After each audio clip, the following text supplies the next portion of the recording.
Well, well, well. If it isn't Miss Aoi Kiryuin. Give me just a moment. I have some footage to finish analyzing. You understand, surely. It's important to get a full understanding of any potential opponent's abilities. Except those footsteps aren't Aoi's, are they?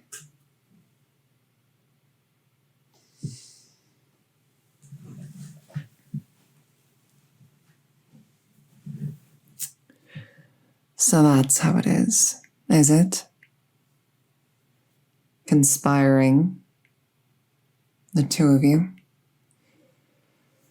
Using my own curiosity against me.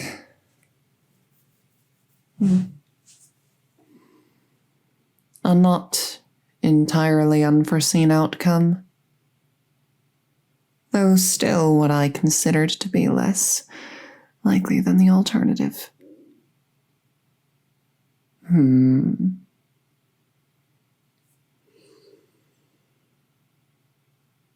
I take it this means you still think you need me, don't you?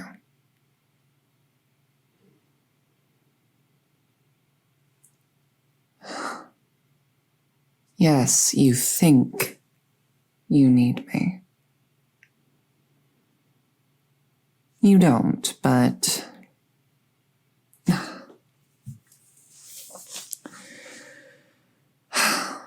we can address that later.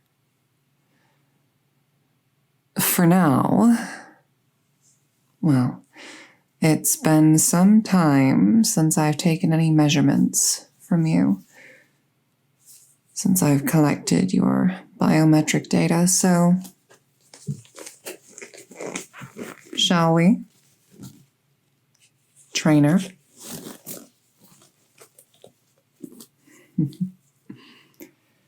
Yes, you aren't. You haven't been for some time. Would you prefer I call you guinea pig?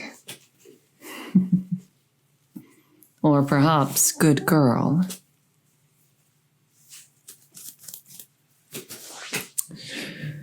Well, regardless, I'm going to get some baselines for you. And then we can talk. Yes? I assume that's why you're here. You want to talk? Not yet. Hold still. Let me look in your ear. You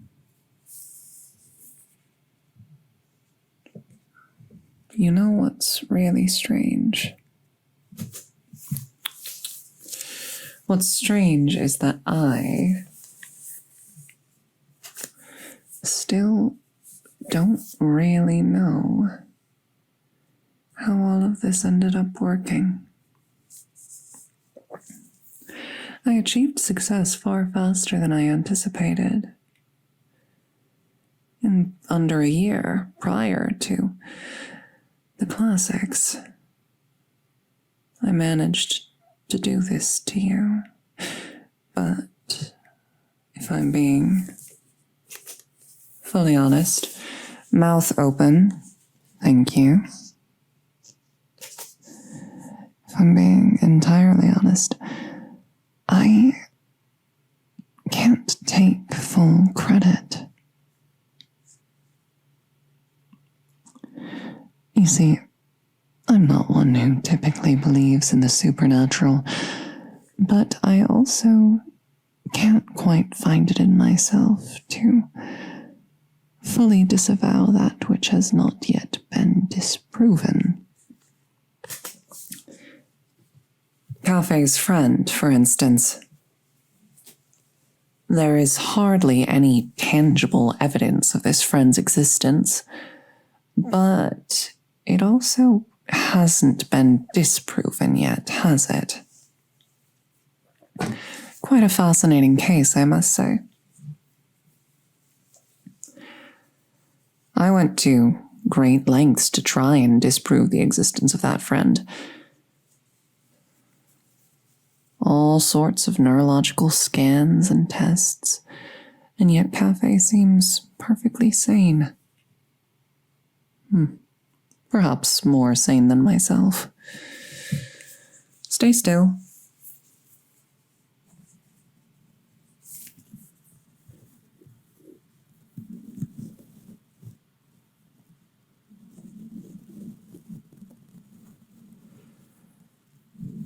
I'm not one to believe in the supernatural, as I said, but the strangest thing happened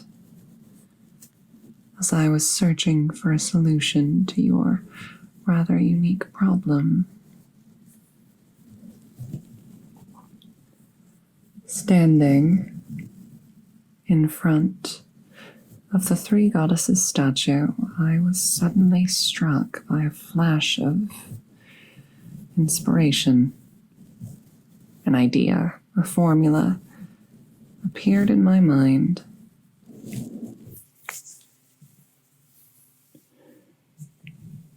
Those of us who are spiritually inclined would consider it divine providence.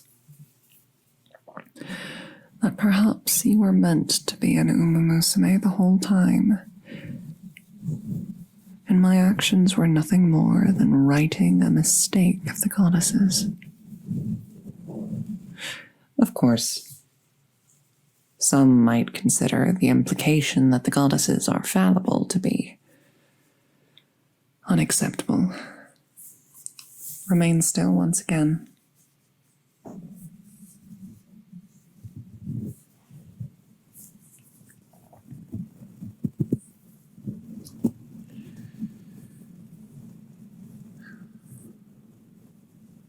Nevertheless,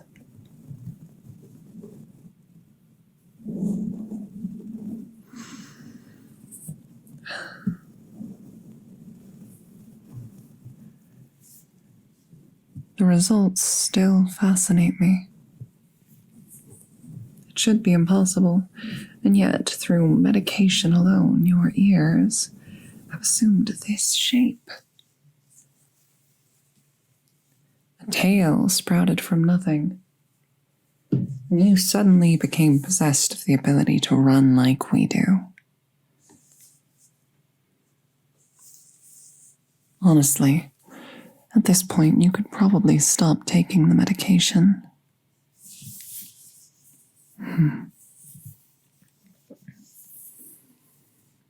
Oh yes, you probably could have stopped months ago, but, well, this might surprise you, but even from afar, I've continued collecting data.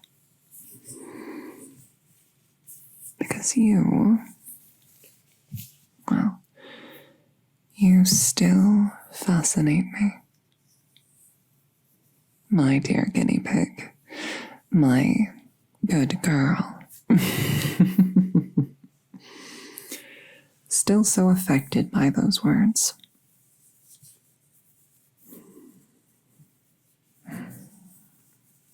Why have I been avoiding you? Well, isn't that the question? I wish I had a satisfactory answer. But unfortunately, all I have is the truth.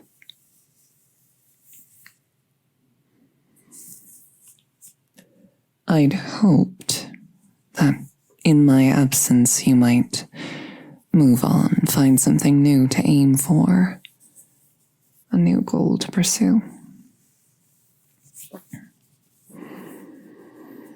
But it seems that Poke is not the only one who's become fixated. It's unfortunate.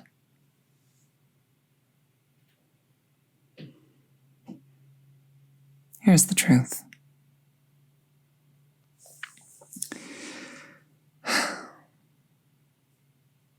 I've known for a long time that my body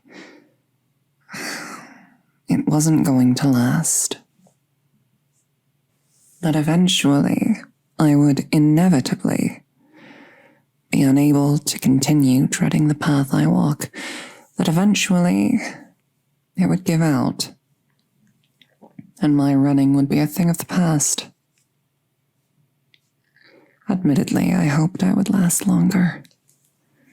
I hoped that I could achieve my dreams on my own.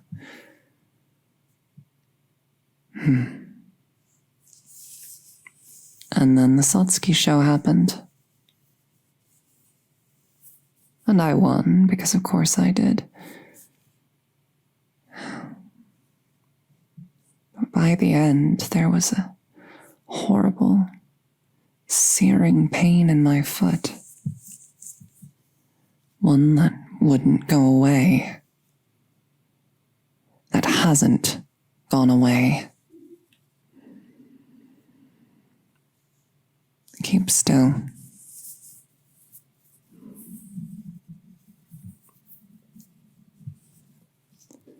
I just want to look at your ear a little bit more.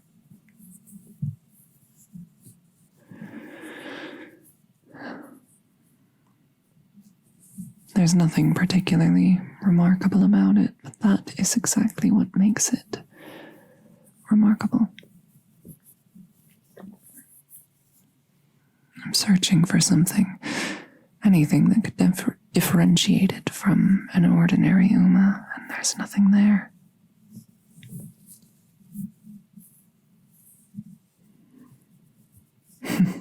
Deflecting me?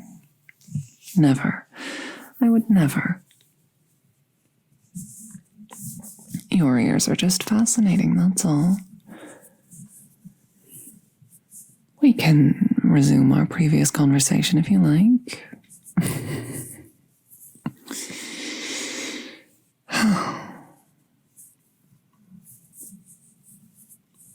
A bowed tendon is not something one can bounce back from.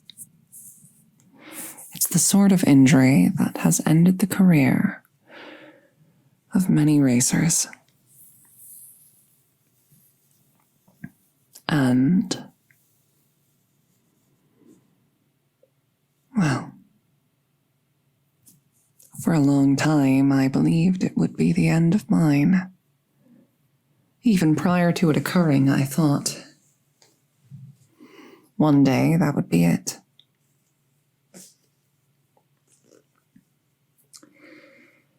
And eventually that day came.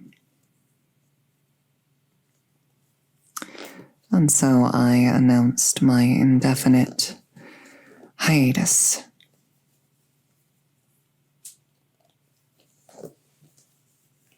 I was hoping that eventually you'd find something new to shoot for, some new goal, some new target, some new rival. But you never did you? You just kept hoping I'd come back.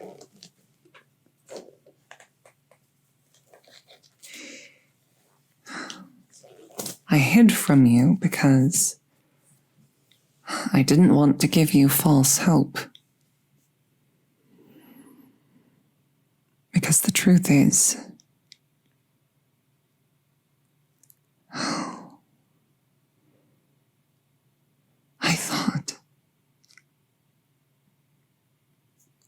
I thought I could be satisfied seeing someone else achieve my dream.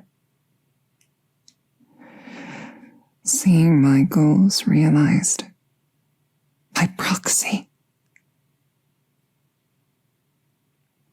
I thought perhaps you could be the one to do it. You, my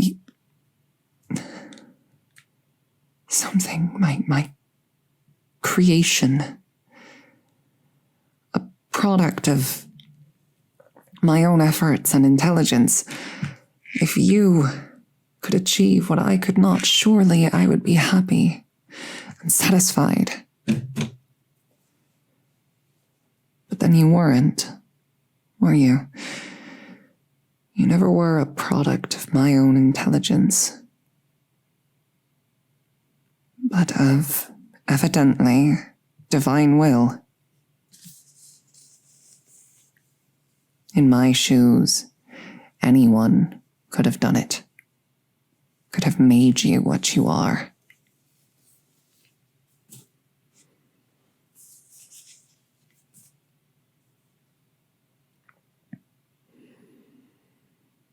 I thought I could be satisfied. But then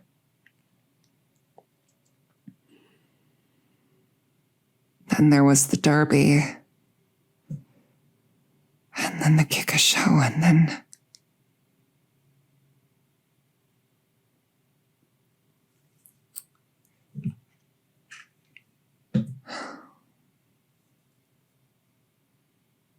Tiamat,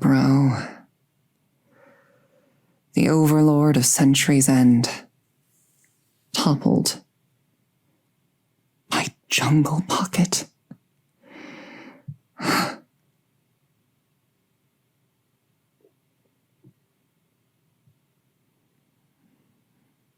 The girl who wanted to best me more than anything.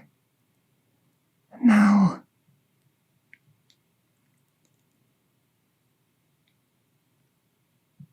she hardly noticed me, hardly cared. I was a bump in the road.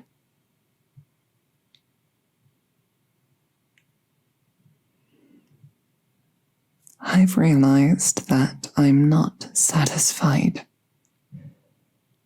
That watching from the sidelines will not satisfy me, that being an observer will not satisfy me.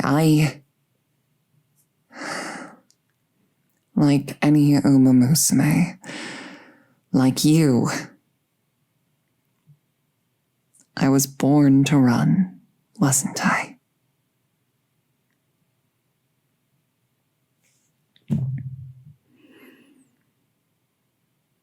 Even if you were my creation, I still wouldn't be satisfied.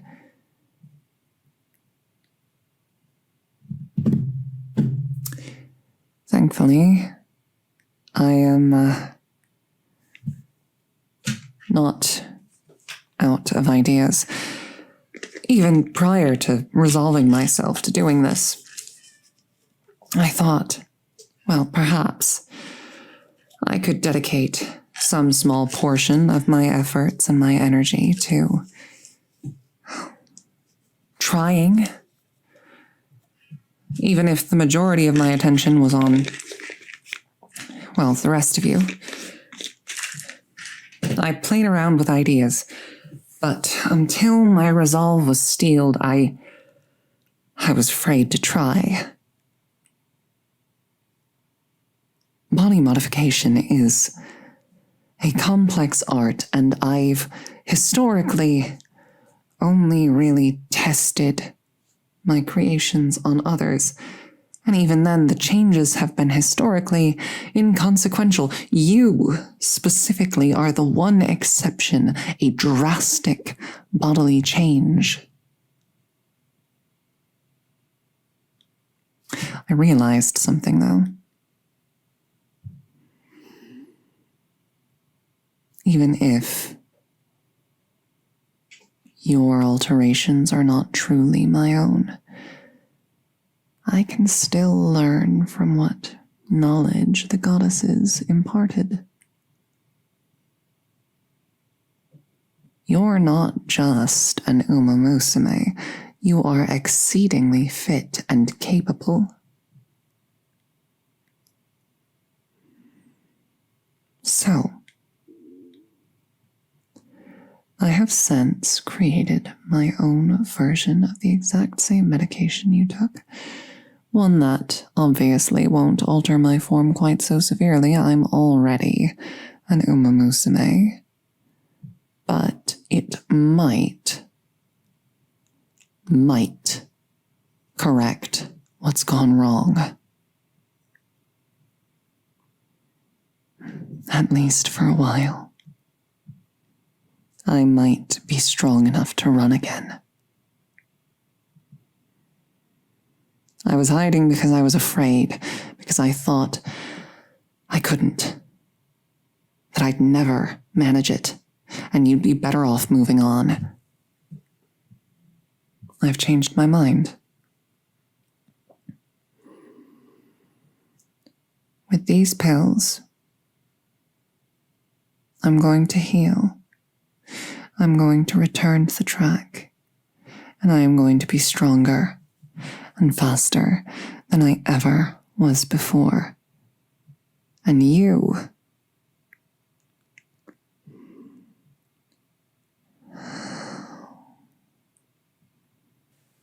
we will see each other on the race course, and I shall leave you desperately chasing my back.